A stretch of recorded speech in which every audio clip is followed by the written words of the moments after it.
అనేటటువంటిది అందరికీ అన్వయం. కుండలినీ శక్తిగా అమ్మవారిగా ప్రతి వారిలోనూ 3.5 చుట్లు చుట్టుకుని వెన్నుపాము యొక్క మూలాధార చక్రమునందు పడుకుని ఉంటుంది అని శ్రీ విద్యా తంత్రం. కాబట్టి అసలు పాము అన్వయం కానిది లేదు. అటువంటి పాము అధోముఖంగా వెళ్ళిపోయింది అన్నారనుకోండి పుట్టలోకి, దాని అర్థం ఏమిటి అంటే మనం తిన్న ఆహారంలో అతిసారవంతమైనటువంటి పదార్థం పురుషుని యందు వీర్యశక్తిగా మారుతుంది. అది కేవలముగా లౌకికమైనటువంటి కోరికలు కామోద్రేకానికి నష్టమైపోతే హీనమైనటువంటి పాము, కలుగులోకి వెళ్ళిపోయిన పాము అంటారు. అది ఊర్ధ్వముఖ చలనం చేసి ఆ వీర్యశక్తి తేజోశక్తి అయి తేజోశక్తి ఓజోశక్తిగా పరిణమిస్తే వాడు బ్రహ్మదర్శనం చేయడానికి కావలసినటువంటి శక్తిని పుంజుకుని తేజోవంతుడవుతాడు. అప్పుడు అది పైకి లేచినటువంటి పాముగా వర్ణింపబడుతుంది. అలాగే కర్షకుడు ఆ పొలం దున్నుతాడు.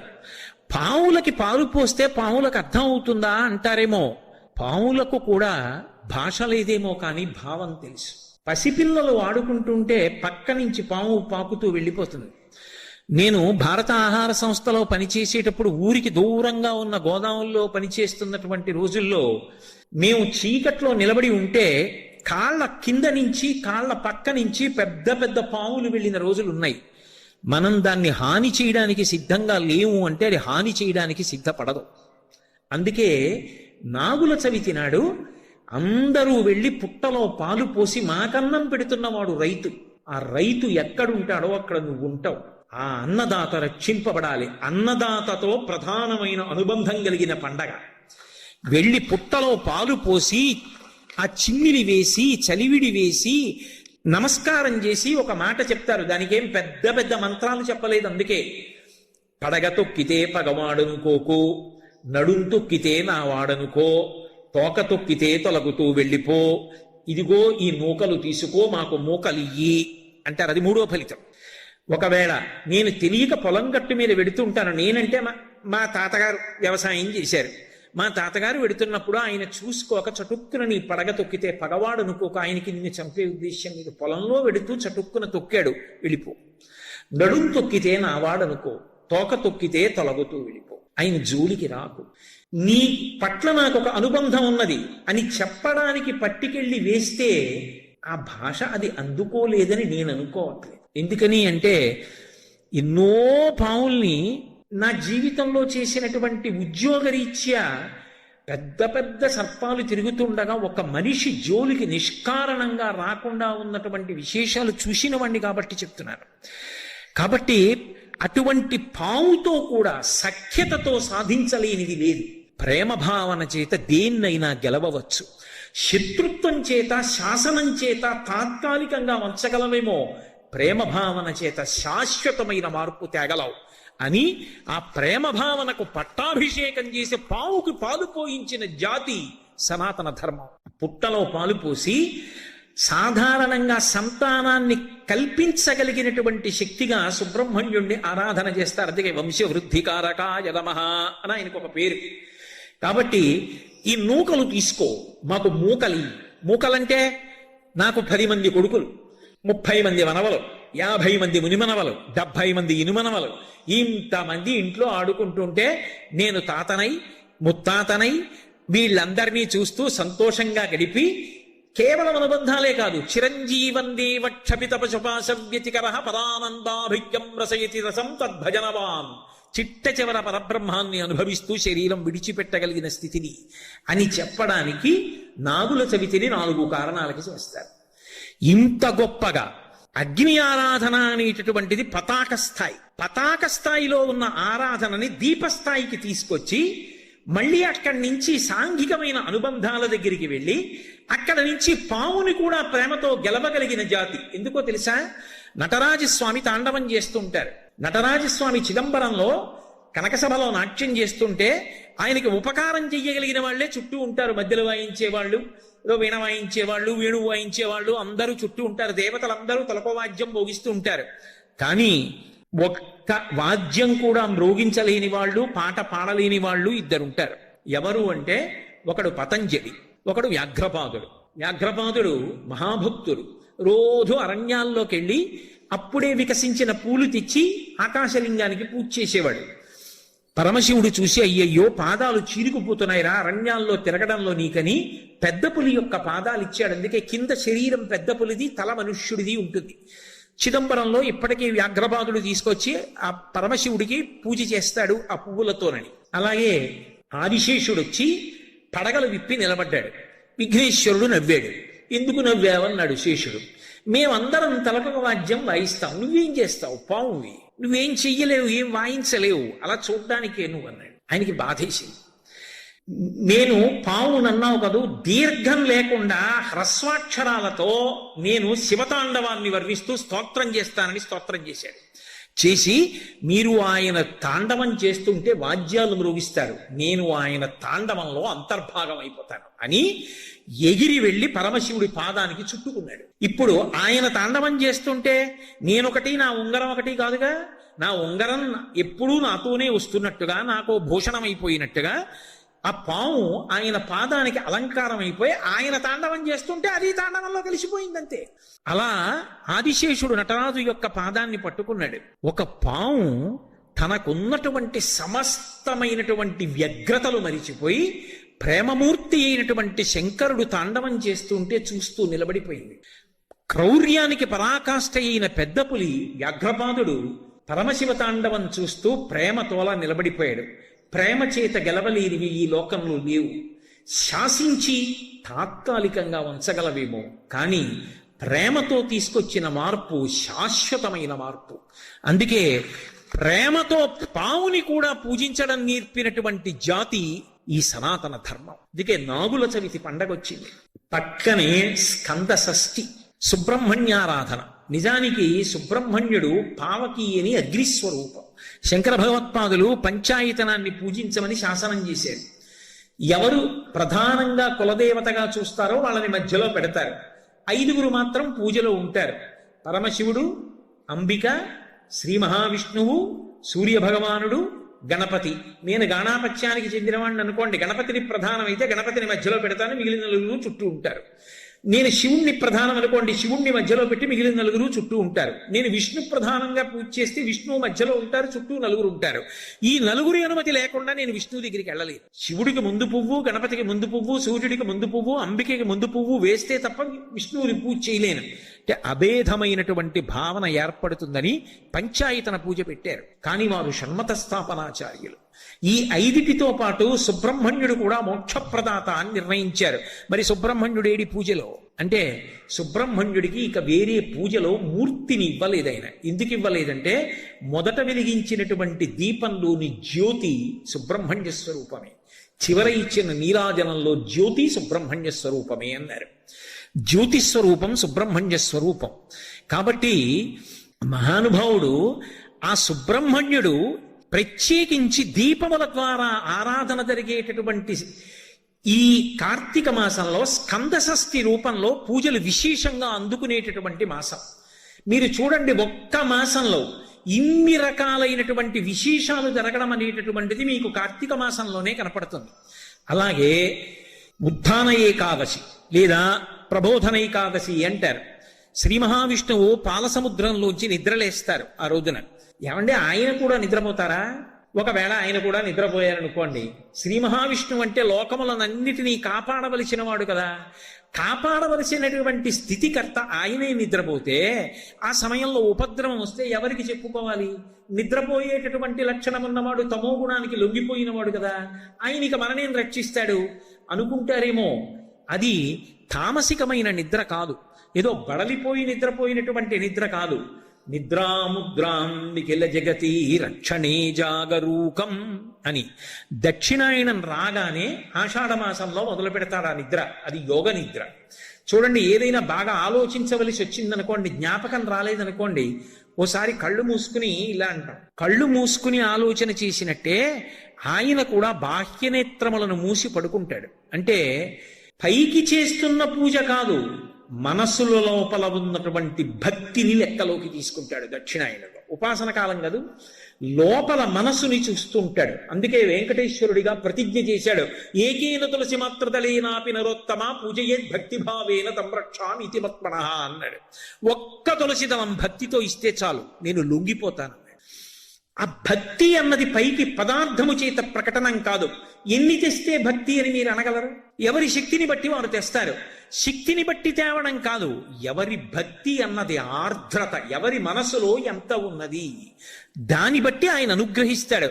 ఆ భక్తి కలిగిన వాడు ఏమి ఇవ్వనివ్వండి ఆయన పుచ్చుకుంటాడు. ఒకనాడు కురుసభకి రాయబారానికి వెడితే ఎందరో వచ్చి చెయ్యి ఇచ్చారు. చెయ్యి పట్టుకు దిగాడా? రథంలోంచి దిగేటప్పుడు విదురుడి చెయ్యి పట్టుకు దిగాడు. ఎందుకు దిగాడు? ఏం మిగిలిన వాళ్ళు బలవంతులు కారా? ఎవరి మనసులో పవిత్రమైన భక్తి ఉన్నదో వాళ్ళ చెయ్యి పట్టుకుని రథంలోంచి దిగాడు. ఆయనకి ఎవరి మనసులో ఎంత భక్తి ఉన్నది అన్నదాన్ని ఆయన లెక్క కట్టుకుంటాడు. భక్తి అన్న మాటకు అర్థం కేవలముగా పైన చేసేటటువంటి క్రతువు ఒక్కటే కాదు, అలాగని భక్తి ఉంటే క్రతువు చెయ్యక్కర్లేదని చెప్పడము సాధ్యం కాదు. ఈ రెండు విరుద్ధములు మాత్రం కావు. నాకు నా కొడుకు మీద చాలా ప్రేమ ఉందనుకోండి, వాడు ఎక్కడో హైదరాబాద్లో ఉంటే కాకినాడలో వచ్చేటటువంటి కొత్తపల్లి కొబ్బరి మామిడి పడ్డు బుట్ట కట్టి బస్సులో పెట్టి హైదరాబాద్ పంపించకుండా ఉండలేను. అలాగని కేవలం మామిడి పళ్ళు ఒకటే పంపిస్తూ ఉండడం వాడి మీద ప్రేమ కాదు. అలాగే భగవంతుని మీద భక్తి ఉంటే పూజ చెయ్యకుండా ఉండలేవు. కేవలం పూజ ఒక్కటే చేస్తే భక్తి అని చెప్పడము సాధ్యం కాదు. అందుకే భక్తి కన్నా పై స్థాయిలో మానసిక భక్తి ఉంటుంది. భగవంతుడు చెప్పినట్టుగా బ్రతుకుతానన్నది చిట్ట చివరి స్థాయి. నాకేమీ కాదు, ఆయన ఎలా చెప్పాడో అలా బ్రతుకుతా అంతే. అంతకన్నా గొప్ప భక్తి లోకంలో ఏముంటుంది? అదే ధర్మం. ఆయన ఎలా చెప్పాడో నేను అలాగే బ్రతుకుతానంతే, ఇంకొకలా నేను బ్రతకను. అప్పుడు వాడికి చచ్చిపోవడానికి విశ్వమంతా పూజామందిరమే. వాడికి పూజామందిరం అంటే ఇంట్లో గది కాదు, పూజామందిరం. అది పండిన భక్తి. ఇప్పుడు ఆ లోపల ఎంత ఎదుగుతున్నాడో అన్నదాన్ని పరమేశ్వరుడు చూస్తూ ఉంటాడు. అది చూడ్డానికి ఇక్కడ కన్నులు మూసి లోపలికి చూస్తాడు. అది యోగ నిద్ర. అది దక్షిణాయనంలో చూస్తాడు, ఉపాసన కాలం కనుక. అందుకే సత్యనారాయణ వ్రతం చేసిన వాడికి పుణ్యం వస్తుందా, సత్యనారాయణ వ్రతం చూసిన వాడికి పుణ్యం వస్తుందా అంటే చెప్పడం కష్టం. ఎందుకని అంటే వ్రతం చేస్తూ సెల్ ఫోన్ మాట్లాడితే వస్తుందని చెప్పడం సాధ్యం కాదు. వ్రతం చేస్తూ అబ్బా నేను ఇప్పుడు చేసుకుంటాను అని మానసికంగా ఉపచారాలు చెప్తుంటే అక్కడ అధాంగ పూజ చెప్తున్నారు అనుకోండి, ఇక్కడ ఈయన సెల్ ఫోన్ పట్టుకుని ఇలా చేస్తున్నాడు అనుకోండి, ఈయనకు వస్తుందా?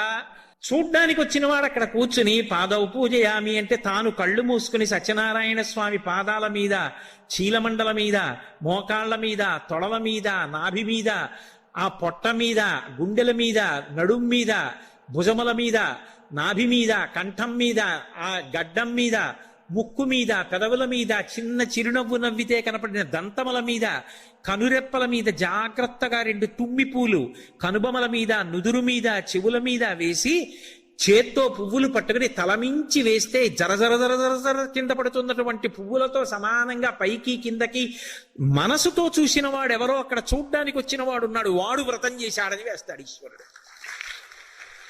మనసు ప్రధానమైంది. అందుకే నాకు తెచ్చి అని ఊరుకోలేదు. పత్రం పుష్పం ఫలం తోయం యోమే భక్త్యా ప్రయచ్చతి, నాకు భక్తితో పట్టుకొచ్చి ఇస్తే పుచ్చుకున్నానన్నాడు. అటువంటి పరమాత్మ యోగ నిద్రయందు లోకములను గమనించి ప్రబోధనైక ఏకాదశి నాడు, ఆ ఉద్ధాన ఏకాదశి నాడు, కార్తీక మాసంలో వచ్చేటటువంటి శుక్లపక్షంలో వచ్చేటటువంటి ఏకాదశి నాడు క్షీరసాగరంలోంచి లేచి ద్వాదశి తిథి నాటికి బృందావనంలోకి వచ్చాడు. ఒకనాడు మాట ఇచ్చాడు కనుక బృందకి, ఆయన తులసి బృందావనంలోకి వస్తాడు. అందుకే ఆ రోజున ఆరాధన, విష్ణు సహస్రనామ స్తోత్ర పారాయణం, దీపాలు పెట్టడం అన్నీ కూడా క్షీరాబ్ది ద్వాదశి అని ఆ తులసి చెట్టు దగ్గర చేస్తారు. ఆ ఋతువులో తులసితో పాటుగా విశేషమైన అనుగ్రహాన్ని పరదేవతా స్వరూపంగా వర్షిస్తోంది కాబట్టి తులసి కోటలో ఉసిరి కొమ్మని కూడా గుచ్చి రెండిటి గాలిని పీలుస్తూ రెండిటికి కలిపి పూజ చేస్తారు.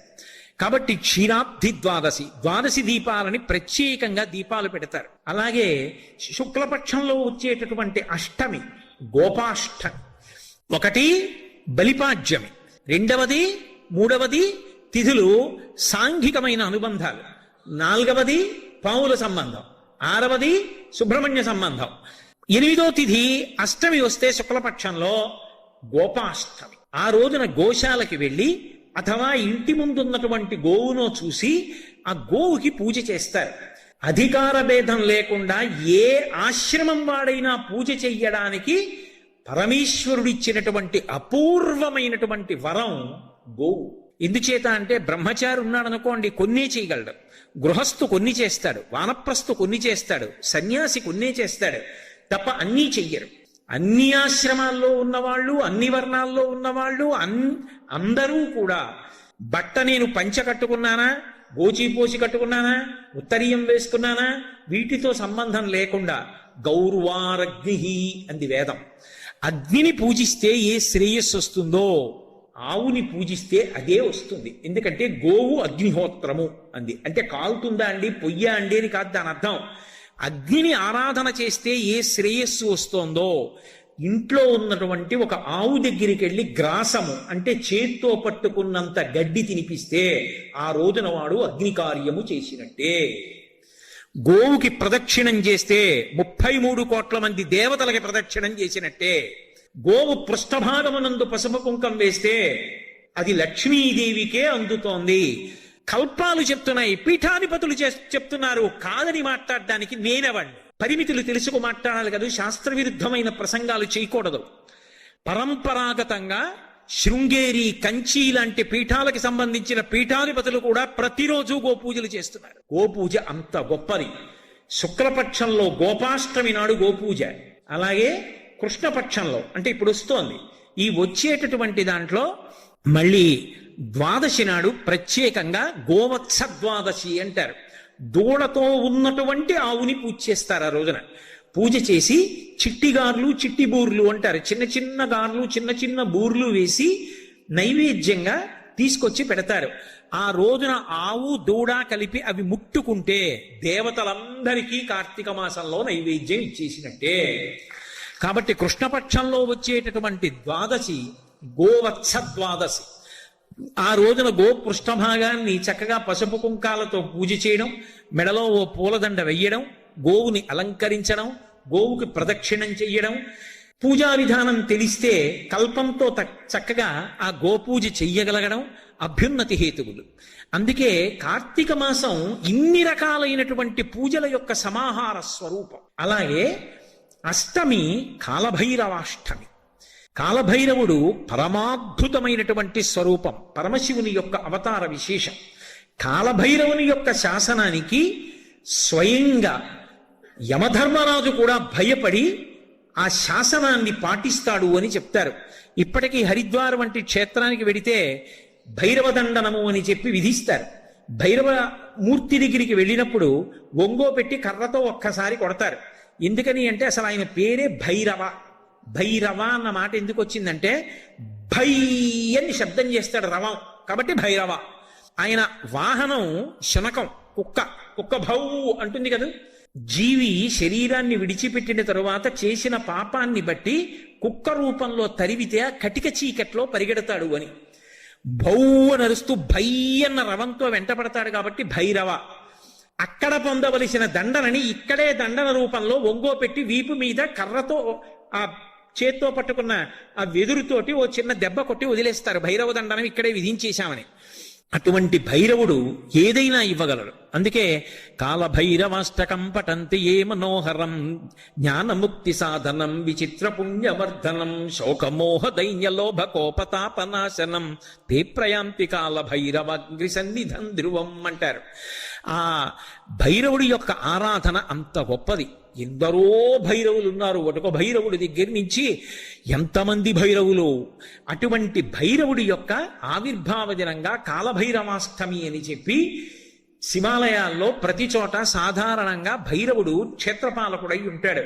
కాలభైరవుడికి పూజలు జరిగేటటువంటి తిథి ఈ కార్తీక మాసంలోనే వస్తుంది. అన్నిటినీ మించి మనిషిని ఎన్ని రకాలుగానో అనుగ్రహించేటటువంటి విశేషాలన్నీ ఈ కార్తీక మాసంలోనే జరుగుతాయి. ఎందుకనంటే కార్తీక పౌర్ణమి నాడు జ్వాలాతోరణం చేస్తారు శివాలయాల ముందు. జ్వాలాతోరణము అంటే ఇలా ఓ కర్ర ఇలా ఓ కర్ర కట్టి పైన ఒక కర్ర కడతారు. మీ అందరూ జ్వాలాతోరణం చూసిన వారే, ఏదో నేను చెప్పాలని చెప్పడం తప్ప. దానికి ఆవిరి గడ్డి తీసుకొచ్చి కడతారు. దాని మీద నెయ్యి పోసి వెలిగిస్తారు. వెలిగించి ఆ మంట అంటుకోవడం ప్రారంభం అవగానే పల్లకీలో పార్వతీ పరమేశ్వరుల యొక్క ఉత్సవమూర్తులను ఉంచుకుని ఆ మంట కింద నుంచి 3 మార్లు వెళ్ళొచ్చేస్తారు. ఎందుకు అలా వెడతారు జ్వాలాతోరణం కింద నుంచి అంటే జీవి అనేకమైనటువంటి పాపములను చేసి శరీరం విడిచిపెట్టిన తరువాత పరిగెత్తి పరిగెత్తి పరిగెత్తి పరిగెత్తి పరిగెత్తి దాహంతో చిట్ట చివర ఆ యమసదనానికి వెళ్ళినప్పుడు మంటలతో ఉన్నటువంటి తోరణం కింద నుంచి లోపలికి వెడతాడు అని శాస్త్రం హక్కు. శాస్త్రం కదా ప్రమాణం. నాకు నచ్చిందండి నచ్చలేదండి అని చెప్పడానికి కాదది. తస్మాత్ శాస్త్రం ప్రమాణంతే కార్యాకార్యం వ్యవస్థితౌ. నీ బుద్ధికి తోచినవన్నీ సత్యాలైతే భూమి తిరుగుతోంది, నీకు కనపడిందా? భూమి తిరుగుతున్నట్టు కనపడిందా? భూమి తిరుగుతున్నట్టు కనపట్టలేదుగా. మరి భూమి తిరుగుతోందని ఎలా నమ్మావు? శాస్త్రవేత్త చెప్పాడు కాబట్టి నమ్మేవు. శాస్త్రవేత్త చెప్పినది నమ్మి భూమి తిరుగుతోందని నమ్మిన వాడివి శాస్త్రం చెప్పిందని నమ్మి జ్వాలాతోరణం ఉంటుందని ఎందుకు నమ్మలేవు? నువ్వు నమ్మకపోయినంత మాత్రం చేత శాస్త్రం అబద్ధం కాదు. ఎవడు నమ్ముకున్నాడో వాడికి అభ్యున్నతి లేకుండా పోదు. కాబట్టి పాపము చేసి శరీరాన్ని విడిచిపెడితే ఆ జ్వాలలతో కూడుకున్నటువంటి తోరణములోంచి యమసదనంలోకి పెడతాడు. ఒరే, ఇక పైన ఇలా పాపాలు చెయ్యకు, సద్బుద్ధితో ప్రవర్తించు, నువ్వు అక్కడ వెళ్ళవలసినటువంటి దారుణమైన పాపాలు నీకున్నాయి, వాటిని తీసేస్తాను, నీకోసం నేనొస్తాను సాయం. ఇక్కడ నా ఆలయం ముందే జ్వాలాతోరణం జరుగుతుంది. అక్కడ ఏ మంటల తోరణం కింద చిచ్చు తోరణం కింద నుంచి వెళ్ళాలో అక్కడ నేను నీకు సాయం వస్తాను. దా, నేను ముందు పెడతాను, నువ్వు నా వెంటరా. ఇక్కడే జ్వాలాతోరణం కింద నుంచి వెళ్ళొచ్చావు కనుక ఇక అక్కడ వెళ్ళవలసిన అవసరం తీసేస్తాను. తీసేశాను కదా అని మళ్ళీ వచ్చే ఏడాది కూడా వద్దామని పాపాలు మొదలుపెట్టకు. బుద్ధి మార్చుకొని నేను ఇంత నీకు అనుగ్రహించాను కాబట్టి నా అనుగ్రహాన్ని గుర్తు పెట్టుకుని ప్రేమతో నేను చెప్పినట్టు బ్రతుకు. ఇక పైన ఆ మార్పు తెచ్చుకుని జ్వాలాతోరణం కింద పరమశివుడితో కలిసి వెళ్ళొచ్చిన వాడు ఎవరుంటాడో వాడు యమసదనంలో చిచ్చుతోరణం కింద నుంచి వెళ్ళవలసిన అవసరం ఉండదు. అంటే ఈ కార్తీక మాసం మనిషి యొక్క అభ్యున్నతి కొరకు అన్ని అద్భుతమైనటువంటి విశేషాల్ని మనకి అనుగ్రహిస్తూ ఉంటుంది. అందులో మీరు జాగ్రత్తగా గమనించండి. ఒక్క కార్తీక మాసం దగ్గరికి వచ్చేటప్పటికే మిగిలిన మాసముల కన్నా భిన్నంగా కుటుంబ వ్యవస్థని నిలబెట్టుకోవడం దగ్గర నుంచి, అగ్ని ఆరాధనం దగ్గర నుంచి, ఆ గోశాలకు వెళ్ళి గోవుల్ని పూజ చేయడం దగ్గర నుంచి, దీపాలు పెట్టడం దగ్గర నుంచి, సమస్తమైనటువంటి ప్రాణులకు అనుగ్రహాన్ని కల్పించడం వరకు అన్నీ కూడా ఏ మాసంలో జరుగుతాయంటే ఒక్క కార్తీక మాసం దగ్గరికి వచ్చేటప్పటికే జరుగుతాయి. అందుకే కార్తీక మాసంతో సమానమైనటువంటి మాసము అసలు ఇక కాలము యొక్క గణన యందు లేదు. ఈ కార్తీక మాసాన్ని దుర్వినియోగం చేసుకోకూడదు. ఆకలి కొద్దిగా మందగింపుగా ఉంటుంది కాబట్టి నక్తవ్రతం చేయిస్తారు. నక్తవ్రతం అంటే రాత్రుళ్ళు ఎలాగో పొడవుగా ఉండి పగళ్ళు చాలా చిన్నవిగా ఉంటాయి కనుక పగటి పూట ఉపవాసం ఉండి రాత్రిపూట భోజనం చేస్తారు. అనేక రకాలుగా భగవంతుణ్ణి కీర్తించి మార్చి మార్చి ఇంద్రియములను భగవంతుని యొక్క సన్నిధానమునందు పెట్టడానికి ప్రయత్నం చేస్తారు. ఇన్ని రకాలుగా మనిషిని అనుగ్రహించేటటువంటి విశేషములన్నీ కూడా కార్తీక మాసంలో జరుగుతాయి. కార్తీక మాసం శివకేశవుల మధ్య ఏ భేదభావన పొందకుండా ఉండడానికి ఆలవాలమైనటువంటి మాసం. మనం తెల్లవారి లేస్తే ఒక మాట చెప్తాం, శివస్య హృదయం విష్ణు, విష్ణోశ్చ హృదయం శివ, యథా శివమయో విష్ణురేవం విష్ణుమయ శివ, యథాంతరం నపశ్యామి తథామే స్వస్తిరాయుషి అంటాం. విష్ణువు యొక్క హృదయము శివుడు, శివుని యొక్క హృదయము విష్ణువు. ఆ శివకేశవుల మధ్య నేను ఎన్నడూ భేదభావమును పాటింపకుండెదనుగాక. అలా పాటించనటువంటి లక్షణము చేతన ఆయుర్దాయము పెరుగుగాక అని కోరుకుంటాం. కార్తీక మాసం దగ్గరికి వచ్చేటప్పటికీ దామోదర స్వరూపంగా విష్ణు భగవానుణ్ణి కీర్తిస్తాం, త్రయంబక స్వరూపంగా పరమశివుణ్ణి ఆరాధిస్తాం. శివాలయాల్లో అభిషేకాలు అవి విశేషంగా జరుగుతాయి. విష్ణువాలయాల్లో విష్ణు సంబంధమైనటువంటి ఆరాధనలు, తులసి అర్చనలు, విష్ణు సహస్రనామ స్తోత్ర పారాయణలు విశేషంగా జరుగుతుంటాయి. దామోదరుడు అధిపతి.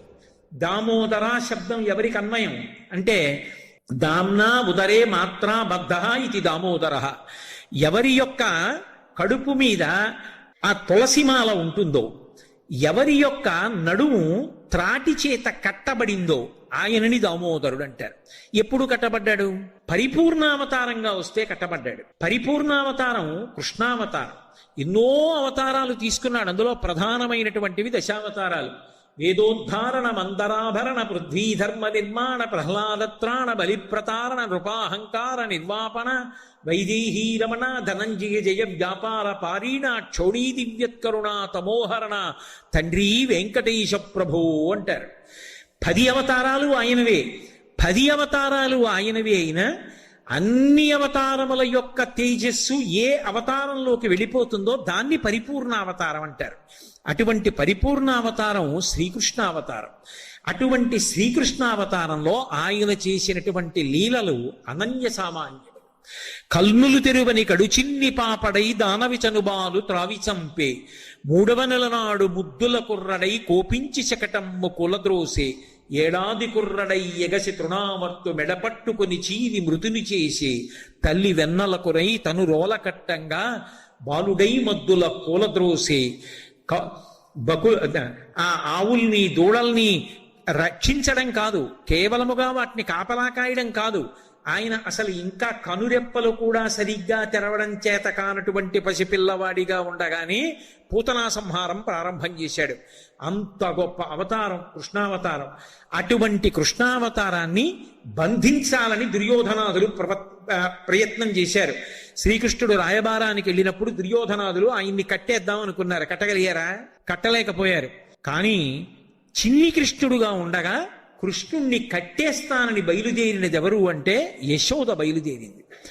ఆ యశోద బయలుదేరడం కూడా ఆశ్చర్యకరమైనటువంటి సందర్భంలో బయలుదేరింది. సుడియుచు గిదుగుచు వాలుచు సడికొట్టుచు అమ్మ రమ్ము చన్నిమ్మనుచున్ వెడవెడ గంతులు వైచు కదిసి కడవ బాలకుండు కవ్వము పట్టెన్. ఒక రోజున యశోద చల్ల చిలుకుతోంది. ఎక్కడి నుంచో పరిగెత్తుకొచ్చాడు చిన్ని కృష్ణుడు. అమ్మా అమ్మా నాకు పాలి అమ్మా అని చెప్పి నిలబడ్డాడు. అవతల పిల్లలు ఆడుకుంటున్నారు. నేను తొందరగా వెళ్ళిపోవాలి, పాలిస్తావా ఇవ్వవా అని మారాన్ చేస్తుంటే నిన్న కాక మొన్న పుట్టాడు, ఇవాళ ఏమిటో పెద్ద ఎర్రటి మొహం చేసేసుకుని పెదవులన్నీ అదిరిపోతుంటే ఏదో పాలు ఇవ్వాలట, ఇవ్వకపోతే అక్కడ ఆటలకు వెళ్ళిపోవాలట, పిల్లలందరూ ఎదురు చూస్తున్నారట, ఏదో కొంప మునిగిపోతుందిట, ఏమిటో వీడి ఉద్ధతని చెప్పి నవ్వుకుంటూ యశోద చల్ల చేసుకుంటూ చూస్తోంది. పువ్వుల పొట్లం లాంటి చేత్తో చటుక్కున కవ్వం పట్టుకున్నాడు. ఆయన బలానికి ఆపే లేదు. ఆయన బలం ఎంతటిదో అందరికీ తెలుసు. కానీ ఆమెది మాతృహృదయం. ఆమె అనుకుంది పువ్వుల పొట్లం లాంటి చెయ్య ఉరుసుకుపోతుంది కవ్వానికని కవ్వం ఆపేసి కూర్చుని పిల్లవాడిని ఒళ్ళో పడుకోబెట్టుకుని స్తన్యం ఇస్తోంది. ఈలోగా అక్కడ పొయ్యి మీద ఉన్న పాలు పొంగిపోతున్నాయి. కడుపారంచను బాలు ద్రావని సుతున్ కంజాక్షపీఠమ్ము పైనిడి పొంగారెడు పాలు దించుటకు నయ్యే గంగ తత్పాలుండెక్కువ కోపంబన వాడిరాతిదది ముత్కంభంబు పోగొట్టి తెంపెడరన్ కుంభములోని వెన్నదిని విద్యాసంకులద్భాష్పుడై. పాలిస్తున్నటువంటి అమ్మ పాలు పొంగిపోతున్నాయినా ఆ పిల్లాన్ని తీసి పక్కన పుచ్చుకోబెట్టి గబగబా వెళ్ళి ఆ పొయ్యి మీద ఉన్న పాలు కిందకి దింపుతోంది. ఆ రోజుల్లో దాలి అనేవారు. పిడకలతో పొయ్యి ఏర్పాటు చేసి దాని మీద కుండలో పాలు పెట్టేవారు. సన్నని సెగ మీద చక్కగా పొంగుతూ ఉండేవి. గబగబా దింపడానికి వెళ్ళింది. కోపం వచ్చింది. నాకు పాలు ఇవ్వడం కన్నా నీకు పాలు దింపడం ఎక్కువైపోయిందా అని ఏదో పసిపిల్లవాడి కోపంలా అత్త మీద కోపం దుత్త మీద చూపించారన్నట్టుగా అప్పటి వరకు చల్ల చిలికి చిలికి ఉంది. వెన్నముద్దలు పైకి తేలి ఉన్నాయి. అక్కడే ఉన్న ఓ రాయి తీసి కుండను కొట్టాడు. కుండ పగిలిపోయింది, మజ్జిగ అంతా కారిపోయింది. వెన్నముద్దలు తేలుతుంటే ఓ వెన్నముద్ద చేత్తో పట్టుకున్నాడు. చేత్తో పట్టుకుని ఆ గోడ దాకా వెళ్ళి అక్కడ ఒక రోలు ఒకటి తిరగేసి దాని మీద ఎక్కి నించుని ఓ కోతిని పిలిచి వెన్నముద్ద తినిపిస్తున్నాడు కానీ అమ్మ వస్తుందేమో, నన్ను పట్టుకుంటుందేమో, దెబ్బలాడుతుందేమో అని ఎక్కడో భయం లేనివాడు, లోకములకు భయాన్ని కల్పించగలిగిన వాడు. భయకృత్ భయనాశన అని విష్ణు సహస్రంలో ఆయనకి పేరు. అసలు లోకాలు భయపెట్టేవాడు ఆయనే, భయాన్ని పోగొట్టేవాడు ఆయనే. ఆయన భయపడిపోయిన వాళ్ళే నటించి అమ్మ ఎక్కడొస్తుందో అని మిథ్యాసంకులద్భాష్పుడై కర్మఫల ప్రదాతయ్యి చేసిన పాపములకు ఫలితాన్నిచ్చి ఏడిపించగలిగినటువంటి పరమాత్మ దొంగ ఏడుపు మొదలెట్టాడు. ఇలా కళ్ళు తుడిచేసుకుంటుంటే ఆ కళ్ళకి పెట్టిన కాటుకంతా చేతులకు అంటుకుపోతే ఆ కాటుకి ఇక్కడ వరకు వచ్చేస్తే దొంగ ఏడుపు ఏడుస్తూ అమ్మ పెట్టిన ముత్యాల సరాలు ఆ పట్టుదట్టి దొంగ ఏడుపు అమ్మ రావట్లేదు లేని మధ్యలో ఆపేసి కోతికి పెడుతున్న వెన్న చూసింది యశోద. ముందటి రోజు గోపకాంతలందరూ వచ్చి నవనీతాన్ని అపహరిస్తున్నారని చెప్తే ఆవిడ నమ్మలేదు. ఇప్పుడు ఏదో లోకంలో ఒక సామెత చెప్తారే, మొగుడు కొట్టాడని కాదు తోడికోడలు తెప్పిందని బాధపడిందని. అలా ఇప్పుడు కృష్ణుడు అల్లరి చేశాడని కాదు, పట్టుకోలేదు యశోద అని అక్కడ ఉన్న గోపకాంతాలు అంటారేమోనని ఎలా అయినా పట్టుకోవాలనుకుంది. పిల్లాన్ని పట్టుకోవడం అంటే అంత తేలిక. అందుకని ఆవిడ ఏదో పెద్ద యుద్ధానికి బయలుదేరిన దానిలా ప్రతిజ్ఞ చేసింది. లాలనమున బహుదోషము లోలింప్రాపించు తాడనోపాయము లంచాల గుణంబులు కలుగును తాడనంబె బాలురకును పథ్యంబరయన్ అంది. పిల్లాడు కదా అని ముద్దు చేస్తే పాడైపోతున్నాడు, 2 దెబ్బలు వేస్తే బాగుపడతాడు, అందుకని కొడతాను. అసలు కొట్టడానికి పట్టుకోవాలి కదా ముందు. అందుకని ఆ చీర తీసింది, ఇలా పైకి దోపింది, పమిట కొంగి ఇలా చుట్టూ తిప్పింది, యువతలకి తెచ్చింది, ఆ కొప్పు తీసింది, గట్టిగా ముడేసుకుంది, పువ్వులు ఇలా లోపలికి సర్దుకుంది, ఆ నగలన్నీ తీసింది, ఊగిపోకుండా ఇలా రవికలోకి వేసుకుంది. ఇంకా పిల్లాడి వెంట పరిగెత్తాలి, ఎక్కడ చూస్తే పారిపోతాడో అని చూస్తోంది. చూసేశాడు అమ్మ వచ్చేస్తోందని. చటుక్కున వెలయలోలు తిరగ వేసి ఎక్కి ఉట్టిలోని వెన్న నులుకుచున్నొక కోతి పాలు చేయుచున్న బాలుకనియే. కోతికి వెన్నబెడుతున్నటువంటి కృష్ణుడిని చూసేసింది. అమ్మ వచ్చేస్తోందని పరిగెత్తుకెళ్ళిపోయాడు. స్తంభాదికంబులు తనకు అడ్డంబైన అట్టట్టునని పట్టు అని వీని ఈ తప్పు సైరింపు ఇంక దొంగిలబోదు నేనని ముని ముట్ట నిచ్చువాని కాటుక నెరయంగ కందులు నులుముచు వెడల కన్నీటితో వగచువాని ఏ దశవచ్చునో ఇది ఎని పలుమాన్లు సరుగుచు క్రీగంట చూచువాని గూడబారి పట్టుకని వెరపుచు చిన్ని వెన్న దొంగ చిక్కెననుచు కొట్ట చేతులాడక పూబోడి కరుణతోడబాలు కట్టదలచి. ఆ ఇంటి నిండా స్తంభాలు పెడుతున్నాడు, స్తంభం చాటున దాక్కుంటున్నాడు. పాపం ఆ యశోద పరిగెత్తుకొస్తోంది, ఒళ్ళంతా చెమట పట్టేస్తోంది, ఆ స్తంభం చాటున నక్కేస్తున్నాడు, కనపడ్డావు. ఎక్కడి నుంచో మధ్యలో ఓసారి చిన్ని ముఖం బయట పెట్టి అమ్మా ఇంకెప్పుడు నేను దొంగతనాలు చేయనమ్మా, వెన్న తీసుకురానమ్మా, ఎవరింటికి వెళ్ళనమ్మా, నేను తిన్నమ్మా, అల్లరి చేయనమ్మా, అమ్మా నన్ను వదిలేయమ్మా, నన్ను పట్టుకోకమ్మా, నన్ను కొట్టకమ్మా అంటున్నాడు. మళ్ళీ యశోద పరిగెత్తుకొస్తోంది, మళ్ళీ పారిపోతున్నాడు. బుడల చెమటలగా ఉత్తరీయము జార తొరుముకున్న విరులు జారిరాల కట్టరాని తనను పట్టెదనని చింత కట్టుకున్న తల్లి కరుణ చూచి అయ్య పిచ్చమ్మా, అమ్మా నన్ను లోకంలో ఎవరు పట్టుకోలేరమ్మా, నన్ను పట్టుకోవడానికి మార్గాలు లేవు, అటువంటిది నన్ను పట్టుకుంటానంట ఏమిటమ్మా, వెంట పడితే దొరుకుతానా? కానీ అమ్మా అన్న మాట మాధుర్యాన్ని మొట్టమొదటిసారి జీవితంలో తెలుసుకున్నా. నాకు ఇంతకు ముందు అమ్మా నాన్న తెలియరు. ఆయనకి అమ్మా నాన్న ఏమిటి? ఆయనే లోకమునకు తల్లి తండ్రి. త్వమేవ మాతా చ పితా త్వమేవ త్వమేవ బంధుశ్చ సఖా త్వమేవ త్వమేవ విద్యా ద్రోణం త్వమేవ త్వమేవ సర్వం మమ దేవదేవ. అటువంటి వాడు ఏ పాములెరుగక ఏ పారుమేటికి పశుల కాపరి ఇంట పాము కరిగే ఏ కర్మయును లేక వెలయునొక్కడికి ని జాతకర్మంబులు సంభవించే ఏ తల్లి చనుబాలు ఎన్నరెడుగని ప్రోఢ తల్లి యశోద చందుల పాలు త్రావనిరిగే ఏ హాని వృద్ధుల నెరుగని బ్రహ్మంబు పొదివిటిలో నుద్ది పొందనుందే. ఇంతకు ముందు అమ్మ ప్రేమ పాలు తెలియని వాడు మొట్టమొదటిసారి యశోద చందుల పాలు తాగాడు కదూ. అమ్మా అన్న మాటకున్న మాధుర్యం తెలుసుకున్నాడు. అయ్య పిచ్చమ్మా, ఒళ్ళంతా చెమట పట్టేసింది, పమిట జారిపోతోంది, కొప్పు ఊడిపోయింది, పువ్వులు రాలి కింద పడిపోతున్నాయి, అయినా నన్ను పట్టుకోవాలని పాపం వస్తోంది, ఇంత ఆయాసపడిపోతోంది, పిచ్చమ్మని నేను ఇంకా బాధ పెట్టలేనని అమ్మకి దొరికిపోయాడు. దొరికిపోతే గోడ పట్టుకుంది. అదృష్టం, కొడదామనుకున్నది కొట్టలేకపోయింది. ఆయన యొక్క సౌందర్యాన్ని చూసింది. భగవంతుని యొక్క సౌందర్యం అలా అంటే అలా ఉంటుంది. సంపేద్దామని వచ్చింది పూతన, ఇంకా ఈవిడ కొడదామనుకుంది అమ్మ ప్రేమతో. సిరిమమ్మం బ్రతకంగ చూచటుకొనై శృంగార వేషంబుతో నరుదేనోపునటంచు గోపికలు జిహ్వల్రాక మోహించి అని పోతన గారు దశమస్కంధంలో చెప్పినట్టుగా గోపికలంతటి వాళ్ళు లక్ష్మీదేవి వస్తోందేమో అనుకున్నారు పూతన వస్తుంటే. ఆ పిల్లవాడి దగ్గరికి వెళ్ళి ఎత్తి దగ్గర పెట్టుకుని నాచనుబాలొక గుక్కెడు ఓ చిన్ని కుమార త్రావు మొయ్యన పెదపన్ నీ చెలువ మెరుగవచ్చును నా చెలువము సఫలమగును నిన్నదలక్ష అంది. కాసిన పాలు తాగరా అబ్బాయి, చంపేస్తాను, నిన్నప్పుడు తెలుస్తుంది నీ వికారం ఏమిటో అనుకుంది. కానీ ఆ చిన్ని కృష్ణుడి అందం చూసి పూతన కూడా పొంగిపోయింది. అటువంటిది కన్న తల్లి యశోద పొంగిపోదు. ఆ ఏడుస్తున్నాడు, అమ్మా నన్ను వదిలేయమ్మా, అమ్మా నన్ను వదిలేయమ్మా, ఇంకా దొంగతనాలకు వెళ్ళనమ్మా. చూసింది, నిన్ను కొట్టను కానీ ఒరే కట్టేస్తాను రా. ఎందుకని? అక్కడ అందరూ చూస్తున్నారు గోపకాంతలు, తన గొప్ప కదూ. ఏరా ఎవరికి దొరకవుట నిన్ను వాళ్ళు ఎవరు పట్టుకోలేకపోయారట. పట్టెదనది చలము కొనిన పట్టుట బట్టే పట్టుబడవండ్రు పట్టి పట్టుకొన నాకు కాక పరులకు వశమే. ఏమిట్రా నువ్వు ఎవరికి దొరకవుట ఇలా చూపించింది గోపకాంతలు. ఏం నాకు దొరకవా? చూసావా ఎలా పట్టుకున్నాను? ఇప్పుడు నిన్ను కొట్టను గాని కట్టేస్తాను రే అని వదిలేసి తాడు తేవడానికి వెళ్ళింది అనుకోండి, ఇక మళ్ళీ దొరకడం. అందుకని అలాగే పట్టుకుంది. ఏమనుభవించిందండి యశోద. ఆ మోకాళ్ళ మీద కూర్చుని అమ్మకి చాలా కోపం వచ్చేసింది అనుకోండి, గౌరవించి మాట్లాడుతుంది కొడుకుని. ఏమండో కోటేశ్వరరావు గారు అందనుకోండి, అమ్మ కోపం వచ్చిందని గుర్తు. అమ్మలాదే కోటేశ్వరరావు గారు ఎందుకు అంటుంది? అందుకని వీరెవ్వరు శ్రీకృష్ణులు కారా? ఎన్నడును వెన్నయు ఇంచుకయ్యను తెలియరట, చోరత్వం ఇంచుకయ్యను నేరరట, దరిద్రిట్టిని ఎతులు కలరే. అబ్బా, మీరు శ్రీకృష్ణుల వారా? పాపం మీకు దొంగతనాలు తెలియవే, వెన్న ఎప్పుడు తినలేదే, తీసిన వెన్నంతా నేనే దాచుకుంటున్నానే, నీకెప్పుడన్నా పిడితే కదూ అని ఇన్ని మాటలు చెప్పి ఆ పిల్లాన్ని చేత్తో పట్టుకుని తజ్జనని లోగిటంగల రజ్జు పరంపరల శిశు కట్టన్ ఆ బొజ్జ తిరిగి రాదయ్యే జగజ్జాలములున్న బొజ్జ కట్టంతరమే. వెడుతోంది ఆ కవ్వానికి తిప్పడానికి ఉపయోగించి పక్కన పడేసిన నలిగిపోయిన తాడు తీస్తోంది, తీసుకొస్తోంది, బొజ్జ చుట్టూ తిప్పుతోంది, 2 అంగుళాలు తక్కువ వస్తోంది, మళ్ళీ వెడుతోంది, ఇంకో తాడు తీస్తోంది, వదిలేసింది అనుకోండి పారిపోతాడు. 2 తాళ్ళు ముడియాలి ఎలా. అందుకనే ఆ పిల్లాన్ని ఇలా నడుం చుట్టూ, ఇది కృష్ణుడైతే ఇలా నడుం చుట్టూ చెయ్యేసి 2 ముడేసి మళ్ళీ బొజ్జ చుట్టూ తిప్పుతోంది, మళ్ళీ 2 అంగుళాలు తక్కువ వస్తోంది, మళ్ళీ ఎంత గొప్ప కొడుకురా నాయనా నా అదృష్టం కొద్దీ పుట్టావురా అంటోంది, మళ్ళీ వెడుతోంది, మళ్ళీ తాడు చేస్తోంది, మళ్ళీ ముడేస్తోంది, మళ్ళీ పొట్ట చుట్టూ తిప్పుతోంది, మళ్ళీ 2 అంగుళాలు తక్కువ వస్తోంది. అయ్యో ఇన్ని తాళ్ళు ముడేసినా తక్కువైపోతుంది ఏమిటి, పొట్ట కట్టలేకపోతున్నాను ఏమిటని మరిచిపోయింది. అంటే భగవంతుణ్ణి కడతానని కానీ భగవంతుణ్ణి కట్టడానికి ఓ సాధనం ఉందని కానీ అనుకుంటే 2 ముళ్ళు ఉండవు. ఎవరు దాన్ని ఆ తాడు సరిపోదు, ఆయన లొంగాలి. అందుకే అయ్య పిచ్చమ్మా నన్నెవరూ పట్టుకోలేరమ్మా, నన్నెవరూ కట్టలేరమ్మా, కట్టేస్తానని వెంటపడ్డావు, అమ్మతనానికి పట్టాభిషేకం చేస్తున్నా దొరికిపోతున్నానమ్మా అన్నాడు. వేసేసింది గుడి. చిక్కడు శిరికౌగిటిలో చిక్కడు సనకాది యోగి చిత్తాబ్జములను చిక్కడు శృతిలతి కావళి చిక్కెనతడు లీల తల్లి చేతన్ రోలను. ఆయన సిరి కౌగిటిలో చిక్కడు, లక్ష్మీదేవి అంతటిది కౌగిలించుకుందామంటే చిక్కనటువంటి వాడు.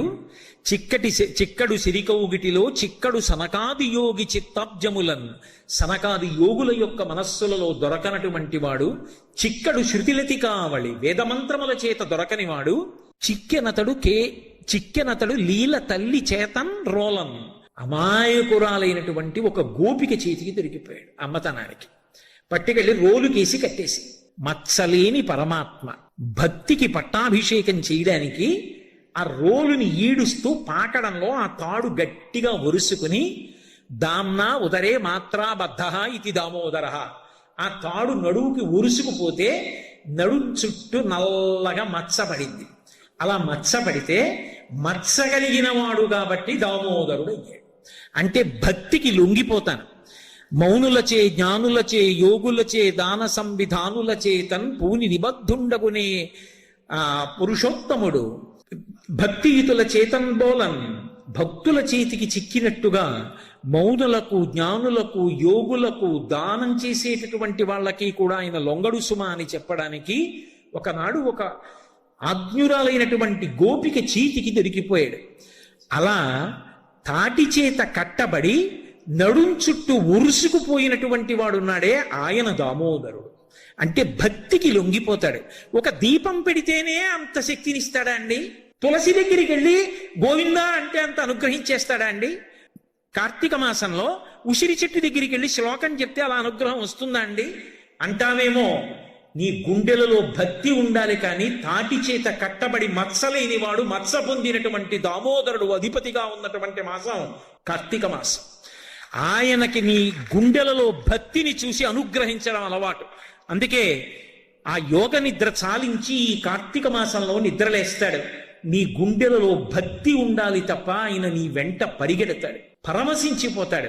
అందుకే దామోదరుడు అధిపతి అయ్యాడు. అలాగే త్రయంబకుడు పరమశివుడంతే మహానుభావుడు మత్సలేనివాడు, మత్స తెచ్చుకున్నాడు. ఆయనకి నిజంగా మత్స అవసరమా? స్ఫటికమణి నిభం అంటారు. తెల్లగా స్ఫటికమణి ఎలా ఉంటుందో అలా మెరిసిపోతూ ఉంటాడు పరమాత్మ. అటువంటి పరమశివుడు కంఠం నల్లగా ఉండేటట్టుగా మత్స తెచ్చుకున్నాడు. లోకంలో చాలా అందంగా చాలా తెల్లగా ఉన్నాడు అనుకోండి ఎవరైనా, ఆయనకు చిన్న మచ్చ వచ్చిందనుకోండి ఏ కురిపో వేసి, అది అందరికీ కనపడే చోట ఏ కంఠం మీదో బొగ్గ మీదో వచ్చిందనుకోండి, అది ఎలా పోతుందా అని ఆలోచించుకుంటాడు. అందానికి అడ్డం వస్తుంది. కానీ వాళ్ళు ఘృతరీతి ఘనీభూతం సచ్చిదానంద విగ్రహం అన్నాడు వ్యాసుడు. అప్రాకృత శరీరం తం అతిమన్మధరూపిణం ఘృతరీతి ఘనీభూతం సచ్చిదానంద విగ్రహం అన్నాడు. అది అప్రాకృత శరీరం, నేతి ముద్దలా ఉంటుంది. అంత అందమైనటువంటి శరీరం ఉన్నటువంటి వాడు. పైగా ఆయన నడిచి వెడుతుంటే సూర్యేణ చిత్రితం మూర్ధ్ని చంద్రదండ విరాజితం గంగాచ యమునా చైవ విధర్తు స్మనుచామరి అని శివమహాపురాణంలో వర్ణించారు. గంగా యమున ఆయనకి చామరం వేస్తుంటే సూర్యుడు చంద్రుడు ఆయనకి గొడుగు పట్టి తీసుకెడుతుంటారు. అంతటి అందగాడు, అంతటి పరమాత్మ పరమశివుడు లోకాల కోసమని తన కంఠానికి నల్లటి మచ్చ తెచ్చుకున్నాడు. ఎప్పుడు తెచ్చుకున్నాడు? ఒకనాడు పాల సముద్రాన్ని అమృతం కోసం చిలికితే ఆ పాలవెల్లి లోపల అప్పటికప్పటికి మందరాగము తిరుగన్ చప్పుడు నిండిన జండము చెప్పిడిదే మధుని చెవులు చిందరబనియన్ ఆలోల జలధి లోపల నాలో నహి విడిచి అసురుల బలపన్ గీలా కోలాహలమున హాలాహల విషము పుట్టే నవనీనాథ. ఆ హాలాహలం వచ్చి లోకాలన్నింటినీ కాల్చేస్తుంటే అందరూ కైలాసానికి వెళ్లి మొరబెట్టుకుంటే చని కైలాసముజొచ్చి శంకరు నివాసద్వారముంజేరి ఈశని దవ్వారికు లడ్డు పడ్డ తలమంచుంజొచ్చి కుయ్యో మొర్రో విను మాలింపము చిత్తగింపము దయన్ వీక్షింపుమన్ సంభుజానన ముఖ్యుల్కరి రక్తరక్షణ కళా సంరంభునిన్ శంభునిన్. ఆర్తరక్షణ కళా సంరంభుడైనటువంటి పరమశివుడి దగ్గరికి వెళ్ళి అయ్యా హాలాహలం చేసుకోమన్నారు. అది ఎవరిని పుచ్చుకుంటే వాళ్ళు చచ్చిపోతారు. ఆయన పుచ్చుకోగలడా? పార్వతీదేవి దగ్గరికి వెళ్ళి చెప్పాడు. చూశావా పార్వతి, లోకాలన్నీ కూడా ఎంత బాధపడిపోతున్నాయో చూశావా? హరిమది ఆనందించిన హరినక్షి జగంబులెల్లయ ఆనందించున్ హరియును జగములు మెచ్చక గరళము వారించుటొప్పు కవలదలాక్షి. మీ అన్నగారు స్థితికారుడు, విష్ణువు సంతోషించేటట్టుగా ఆ హలాహలం నేను పుచ్చేసుకోనా అన్నాడు. అది ఏమైనా పటికి బెల్లమా నోట్లో వేసుకోవడానికి? ఆవిడికి మాత్రం ఐదోతనం మీద కోరికుండదు. ఆవిడ చూసి మీ ఇష్టం పుచ్చుకోండి.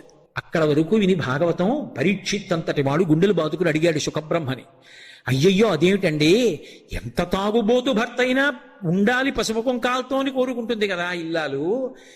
అంత తప్పు పని చేసేటటువంటి భర్తని కూడా పూజిస్తారే, అంత గౌరవిస్తారే, అటువంటిది నిత్యాయ త్రిగుణాత్మనే పొరచితే కాత్యాయని శ్రేయసే అని శంకర భగవత్పాదులంతటి వారు కీర్తించారు కదా. సత్యాయ ఆద్య కుటుంబిని ముని మన ప్రత్యక్ష చిన్మూర్తయే, ఆది కుటుంబం కదా. అటువంటి శంకరుడు హాలాహలం పుచ్చుకుంటానంటే పార్వతీదేవి ఒప్పుకుందా? ఎలా ఒప్పుకుంది అంటే, మింగెడిది హాలాహలమని మింగెడివాడు విభుండని ఎరిగియు మింగమని సర్వమంగళ మంగళసూత్రమునెంతమది నమ్మినదో. తన మంగళసూత్రం మీద ఆవిడకున్న నమ్మకం, నా మెడలో మంగళసూత్రం ఉండగా మీరు విషం పుచ్చుకుంటే మాత్రమే అవుతుందని తాగమందంతే లోకం కోసం. అప్పుడు అందరూ హాలాహలాన్ని చూసి భయపడుతుంటే ఒక్క శంకరుడు మాత్రం మహానుభావుడు గబగబా బయలుదేరి తన చుట్టూంచల సంఘముల్ జయ జయధ్వానంబులన్ బొబ్బిడం ఘనగంభీర రవంబుతో శివుడు లోకద్రోహి హుంపోకురమ్మని కింగేలత మల్చి కూర్చి కడిగా నంకించి జంబూబలంబర సర్వంకషము మహావిషము నాహారించి హెలాగతిన్ కదలంబారవు పాప పేరు బడలన్ ఘర్మాంబుజాలంబు పుట్టదు నేత్రంబులు నెర్రబారవు నిజ జూటాచంద్రుడున్ కందడున్ వదనాంభోజము వాడదా విషమునాహ్వానించుచో డాయిచో పదిలంబై కడిచేయిచో దిగుచుచో భక్షించుచో మృంగుచోన్. ఎదురెళ్ళి ఆ హాలాహలాన్ని చేత్తో పట్టుకున్నప్పుడు కానీ, ముద్ద చేసినప్పుడు కానీ, నోట్లో పెట్టుకున్నప్పుడు కానీ చల్లని చందమామ వేడిక్కిపోలేదు, ఓ పిల్లపాము కూడా జారి కింద పడిపోలేదు, వేడిక్కి ఒంటి మీద పొక్కెక్కలేదు. హాలాహలాన్ని తీసి నోట్లో పెట్టుకున్నాడు.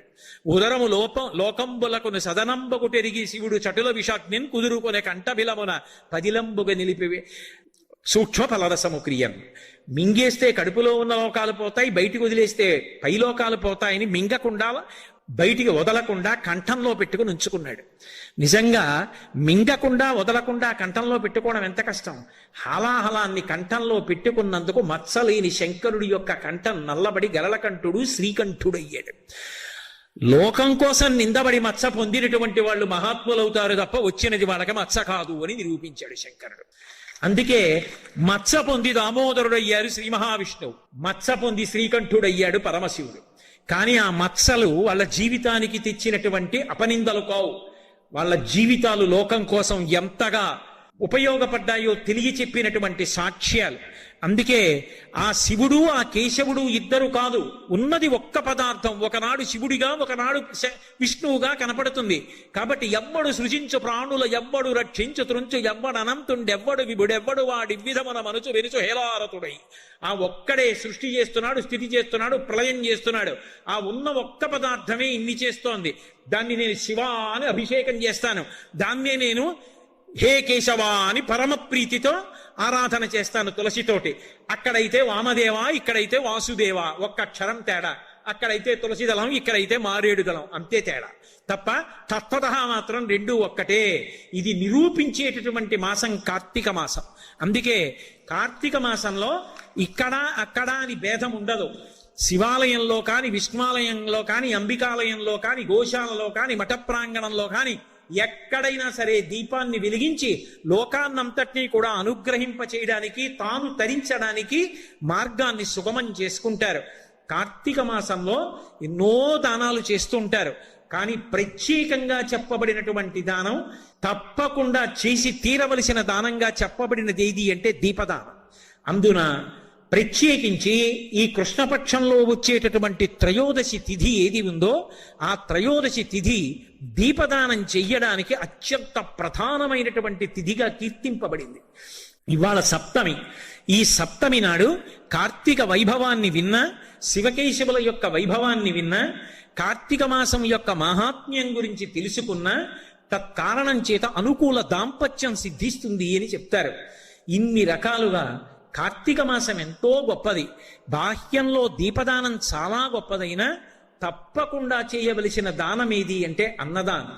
ఎందుకని అంటే మిగిలిన దానం మీరు ఏది చెయ్యండి, అవతల వారు తృప్తిని పొందారు అని చెప్పడం చాలా కష్టం. 10,000 రూపాయలు పట్టుకెళ్ళి నేను ఒకరికి ఇచ్చాననుకోండి, ఆయన మహాత్ముడు సంతోషం పొందొచ్చు, అందరూ పొందరని నేను అంటలేదు. కానీ 10,000 రూపాయలే ఇచ్చారే, ఇంకొక 10,000 రూపాయలు ఉంటే నా ఫలానా అవసరం తీరినే అనొచ్చు. లేదా 10,000 రూపాయలు వచ్చిన కారణం చేత 20,000 రూపాయల కోరిక కొత్తది మనసులో పుట్టచ్చు. కాబట్టి తృప్తి పొందుతారు అని చెప్పడం సాధ్యం కాదు. బంగారం ఎంత ఇస్తే తృప్తి పొందుతారు? వ్యాప్తిం పొందక వగవక ప్రాప్తంబగు లేశమైన 10,000 తృప్తించెందని మనుజుడు సప్తద్వీపములనైన చక్కంబడునే అంటాడు వామనమూర్తి. వామనమూర్తి ఘట్టంలో బలిచక్రవర్తి, ఆ ఘట్టంలో వామనమూర్తి అంటాడు బలిచక్రవర్తితో, అసలు తృప్తి అనేది లోపల ఉండాలి. లేనప్పుడు సప్తద్వీపాలు పట్టుకొచ్చి ఇచ్చేసినా కూడా ఇంకా నాకేదో ఇవ్వలేదంటాడు తప్ప నాకు ఇచ్చాడని తృప్తి పొందుతాడా? తృప్తి లోపల ఉండాలి. మీరు బంగారం ఇవ్వండి, తృప్తి పొందుతారని చెప్పడం కష్టం. భూములు ఇవ్వండి, తృప్తి పొందుతారని చెప్పడం కష్టం. ధనం ఇవ్వండి, వస్త్రాలు ఇవ్వండి, తృప్తి పొందారని చెప్పడం కష్టం.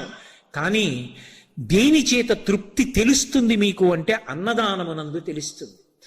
పైగా అర్హతని ఆలోచించడానికి దానికి పెద్ద శాస్త్ర పరిజ్ఞానం అక్కర్లేదు. ఈయనకి ఇది ఇవ్వచ్చా ఇవ్వకూడదా అని ఆలోచించడానికి పెద్ద శాస్త్రంతో పని లేదు. ఆయన ఆకలితో ఉన్నాడా అదొక్కటే. ఆ ఆకలి కొన్న వేళ అతన్ని తీసుకొచ్చి కూర్చోపెట్టి అన్నం పెట్టారనుకోండి, ఆయన కడుపు నిండా అన్నం తిని బ్రేవ్ మనొక్క త్రేణుపు తేంచాడనుకోండి, పూజామందిరంలో ఉన్నటువంటి భగవన్మూర్తులన్నీ సంతోషిస్తాయి. ఆయన వెళ్ళిపోతూ కాళ్ళు కడుక్కుని వెళ్ళిపోయాడు అనుకోండి, ఒక్క అతిథి ఇంటికి వచ్చిన వాడు అతిథి కిల పూజార్హ ప్రకృతోపి విజానత అంటారు సుందరకాండలో. ఏమీ తెలియనటువంటి అతిథి వచ్చి కాళ్ళు కడిగి వెడితేనే అంత గొప్ప.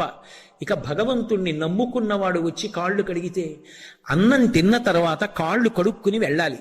ఆ అన్నం తిన్న తర్వాత కాళ్ళు కడుక్కుని వెళ్ళిపోయాడు అనుకోండి, ఆయన కాళ్ళు కడుక్కుని వెళ్ళిపోయినటువంటి నీళ్ల క్షమాయింపు చూస్తారట దేవతలు.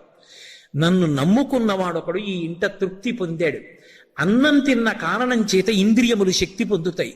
అన్నం తిన్న కారణం చేత ప్రాణములు నిలబడతాయి. అన్నం తిన్న కారణం చేత నిద్ర పొంది అది సమాధి స్థితి అయి ఆనందాన్ని అనుభవిస్తాడు. అన్నం తిన్న కారణం చేత ఆరోగ్యం ఉంటుంది. ఒక వ్యక్తి అన్నం తిని ఆ అన్నం వలన వచ్చిన శక్తి చేత 10 మందికి పనికొచ్చే ఒక మంచి పని చేశాడనుకోండి, అన్నం పెట్టిన వాడికి కూడా అందులో ఫలితం పెడుతుంది. ఒక్క అన్నదానం చేస్తే అవతలవాడు తృప్తి పొందేటట్టుగా నువ్వు దానం చేశావని ఖాతాలో పడుతుంది. 2, అన్నదానం చేసిన వాడు ప్రాణములను నిలబెట్టాడు. అన్నదానం చేసిన వాడు అవతల వాడికి సమాధి స్థితి కల్పించాడు. ఎందుకంటే అన్నం లేని నిద్ర కలగదు. కడుపు ఖాళీగా ఉందనుకోండి నిద్ర పట్టదు. అన్నం కడుపు నిండా తిన్నాడనుకోండి నిద్ర పడుతుంది. గాఢ నిద్ర పొందాడనుకోండి అది సమాధి స్థితి. అందుకే గాఢ నిద్రలో ఉన్న వాళ్ళని నిద్ర లేపేటప్పుడు భగవత్ సంబంధం చెప్పకుండా నిద్ర లేపకూడదు. సూర్యోదయం అవుతోంది నిద్ర లేవండనో, సంధ్యావందనానికి సమయం అవుతోంది నిద్ర లేవండనో, భగవత్ కార్యం చెయ్యాలి కదా నిద్ర లేవండనో, భగవత్ సంబంధం చెప్పాలి తప్ప భగవత్ సంబంధం చెప్పకుండా నిద్ర లేపకూడదు. అందుకే విశ్వామిత్రుడు అంతటి వాడు తన శిష్యులైన రామలక్ష్మణుల్ని సరయూ తీరంలో పడుకునుండగా నిద్ర లేపితే, కౌసల్యా సుప్రజా రామ పూర్వా సంధ్యా ప్రవర్తతే ఉత్తిష్ట నరసాత్తూల కర్తవ్యం దైవమాహ్నికం అంటాడు. కాబట్టి సమాధి స్థితిని ఒక వ్యక్తి పొందుతాడు అంటే అది కేవలముగా మనం పెట్టిన అన్నం వల్ల. ఒక బంగారం ఇస్తే ఇన్ని రకాలైనటువంటి తృప్తులు ఉంటాయి, ప్రాణం నిలబడిందని చెప్పడం సాధ్యం కాదు. సమాధి స్థితిని పొందాడని చెప్పడం సాధ్యం కాదు. ఆయన మంచి పని చేయడానికి శక్తిని పొందాడని చెప్పడం సాధ్యం కాదు. కానీ పెట్టిన అన్నాన్ని, ఆ అన్నం వలన పొందినటువంటి తృప్తిని చూసి దేవతలు ఇన్ని రకాలైనటువంటి పనులు చేశాడు అని చెప్పి ఆ జీవుడి యొక్క ఖాతాలో వేస్తారు. అందుకే ప్రియమార భక్తితో అతిథిని ఇంటికి పిలిచి ఒక్క అతిథికైనా కడుపు నిండా అన్నం పెట్టి ఆయన కాళ్ళు కడుక్కుని వెళ్ళిన తరువాత అతిథి స్వయంగా భగవానుడు. అందుకే స్నాతకం చేస్తూ చెప్తారు, అతిథి దేవో భవ, భగవంతుడే అతిథి రూపంలో వస్తాడు. శ్రీరామాయణం సుందరకాండలో ఒక అద్భుతాన్ని చెప్తారు. భగవంతుణ్ణి నమ్ముకున్న వాడికి ఆతిథ్యం ఇవ్వక్కర్లేదు, ఇస్తానన్నంత మాత్రం చేత రెక్కలు నిలబడ్డాయి మైనాకుడికి. వెళ్ళిపోతున్నారు స్వామి హనుమ సముద్రం మించి. లోపల సముద్రంలో ఉన్నాడు, మైనాకుడు రెక్కలున్నాయి, కానీ పైకొస్తే ఇంద్రుడు వజ్రాయుధం పట్టి తరిగేస్తాడు, భయం, పైకి రాడు. కానీ రామకార్యం మీద పెడుతున్నాడు, నిస్వార్థపరుడు, రామార్థం వానరార్థం చ చికీర్షం కర్మదుష్కరం, కాబట్టి వెళ్ళి ఆతిథ్యమి, నాది ఉప్పు నీరు, పైకి లే అన్నాడు సముద్రుడు. లేచాడు, లేచి వెళ్ళిపోతున్న హనుమ వంక చూశాడు. చూసి ఒక మాట అన్నాడు, మహానుభావా, సామాన్యుడు అతిథిగా వస్తేనే గొప్ప, నీ వంటి పూజ్యుడు అతిథిగా వస్తే అంతకన్నా అదృష్టం ఉంటుందా? కాబట్టి నిపత్యమవసృంగేషు విశ్రమస్వయధా సుఖం, ఒక్కసారి నా పర్వత శిఖరముల మీద వాలు, అంత తేనె తాగు, ఒక్క పండు తిని వెళ్ళిపో అన్నాడు. ఆయన తినలేదు, తాగలేదు. వెళ్ళిపోతూ ఆగకుండా ఒక్కసారి ఇలా చేత్తో ముట్టుకున్నారు. ముట్టుకుని ఒక మాట చెప్పారు, నేను ఆగడం కుదరదు, ప్రీతోస్మి కృతమాతిథ్యం మన్యురేషోపనీయతాం, పరతే కార్యకాలో మే అహస్యాప్యతి వర్తతే, ప్రతిజ్ఞాత మయా దత్తాన స్థాతవ్యమిహాంతరే.